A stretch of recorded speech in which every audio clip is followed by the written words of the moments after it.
Hello, I'm Dr. David R. Boyd of the University of British Columbia. Last August, I was appointed as the UN's second Special Rapporteur on the human rights obligations related to the enjoyment of a safe, clean, healthy, and sustainable environment, following in the footsteps of Professor John Knox. Professor Knox did a terrific job of really closely identifying the linkages between human rights and the environment, and in my role as his successor, I'm working to dig deeper into the substantive elements of the right to a healthy and sustainable environment. Professor Knox and I co-authored a report that I presented to the UN General Assembly last fall, specifically on the right to a healthy and sustainable environment, which enjoys recognition in over 150 countries around the world. There are 130 countries that have ratified regional treaties that include the right to a healthy environment. There are over 100 nations where the right to a healthy environment enjoys constitutional recognition. And there's also another 100 countries where the right to a healthy environment is included in environmental legislation. And so there's a large body of law already dealing with this, but there's still some conceptual uncertainty about what is the right to live in a healthy and sustainable environment. Professor Knox did a terrific job of articulating the procedural aspects of the right to a healthy environment, which are the right of access to information, the right to participate in environmental decision making, and the right of access to justice and remedies. And I'm building on that work by looking more closely at the substantive elements of the right to a healthy environment, including the right to breathe clean air, the right to clean water and adequate sanitation, the right to live in a non-toxic environment, the right to healthy and sustainably produced food, the right to healthy biodiversity and ecosystems, and the right to a safe climate. And so I'll be producing a series of reports to the General Assembly and the Human Rights Council in the coming years that examine these topics. My first report to the Human Rights Council looks at this issue of the right to breathe clean air, which I believe is an essential element of the right to a healthy and sustainable environment. The statistics on the damage that is being caused by a failure to respect the right to breathe clean air are truly shocking and disturbing.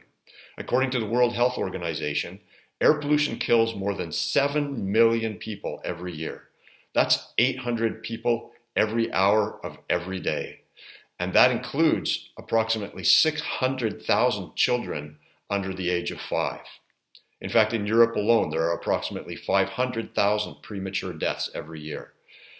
And air pollution is an environmental hazard that causes a number of adverse health effects as well as premature deaths. It causes respiratory illnesses, heart disease, stroke, negative birth outcomes such as low birth weight, and lung cancer. And there's a growing body of evidence indicating that exposure to air pollution also affects our neurological functioning from childhood right through old age, contributing to the early onset of diseases like Alzheimer's and Parkinson's.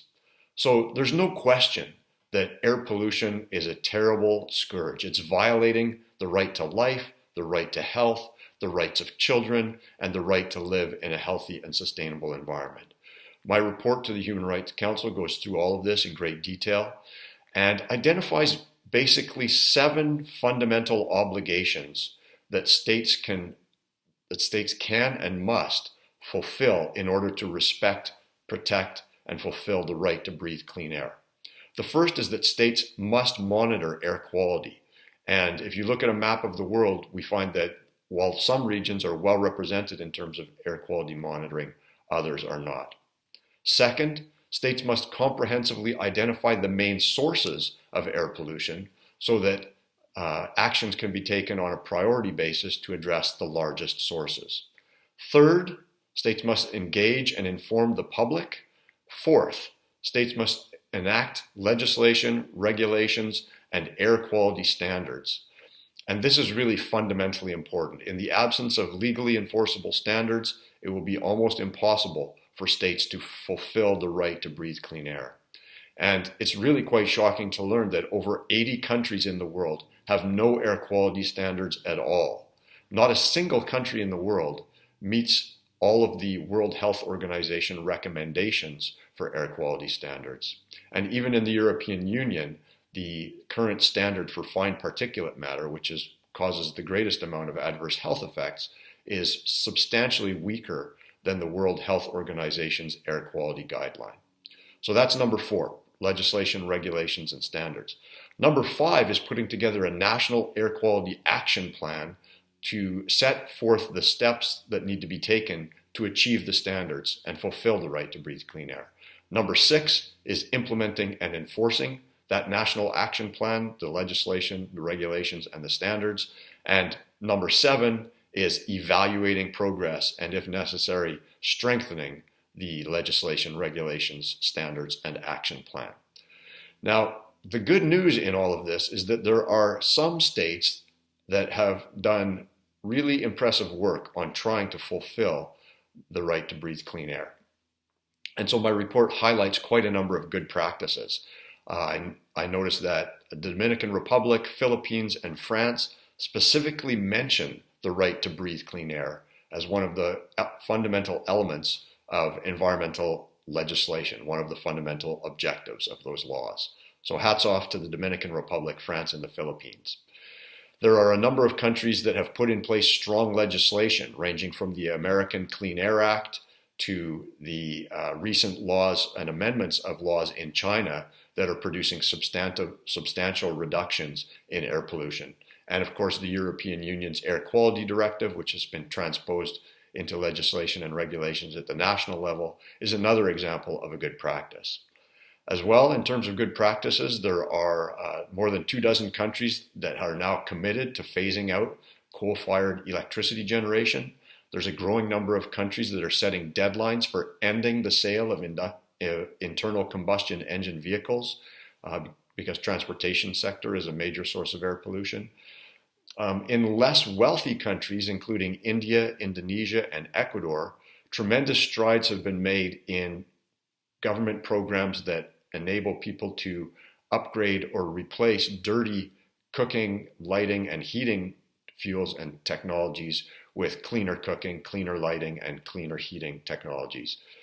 Those statistics I mentioned at the outset, about 7 million premature deaths a year, that is comprised of about 4 million people who die early because of exposure to outdoor air pollution and 3 million people a year who die because of exposure to household air pollution, primarily from cooking, heating, and lighting with solid fuels and kerosene. So that is a problem that is eminently solvable. There are clean alternatives. The cost is relatively modest, and the benefits are enormous in terms of enabling people to fulfill their potential to live healthy and productive lives. There are many, many other good practices highlighted in my report, ranging from lawsuits brought by civil society organizations like Client Earth in the UK, in France, in Germany, that have resulted in courts ordering governments to come into compliance with the European Air Quality Directive. Countries that have done wonderful things in terms of public transportation, such as Estonia, where public transportation is free, the city of Curitiba in Brazil that has a world-renowned rapid bus transit system. Some jurisdictions have passed regulations requiring schools to be located a certain distance away from busy roadways. That's fundamentally important because traffic-related air pollution, we know, has an adverse impact on the development and functioning of young people's lungs. So I could go on and on with examples of good practices. I think the last thing I'll leave you with is that it's really fundamentally important for everyone to work together to fulfill both the procedural aspects of the right to breathe clean air and that substantive human right. And the good news on this front is that all of these deaths and illnesses that I'm talking about are actually preventable. They could be prevented through stronger laws, policies, action plans. And one thing that I haven't mentioned, which is also particularly important, is that air pollution disproportionately affects vulnerable people and vulnerable communities, including people living in poverty, people who are minorities, people who are of indigenous descent, women, children, and the elderly. And a priority for all of us should be protecting those vulnerable populations. If we manage to protect vulnerable populations, then we protect everyone. It's also interesting, on a final concluding note, to note that it was about a decade ago that the United Nations recognized everyone's right to clean water. And obviously, clean water is essential to human life, health, and well-being. But surely clean air is equally important to life, health, and well-being. So it's time that we recognized the right to breathe clean air.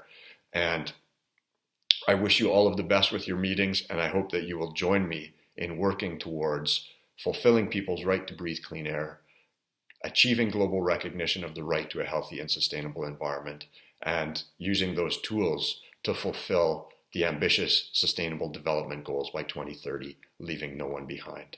Thank you very much, and good luck with your meeting.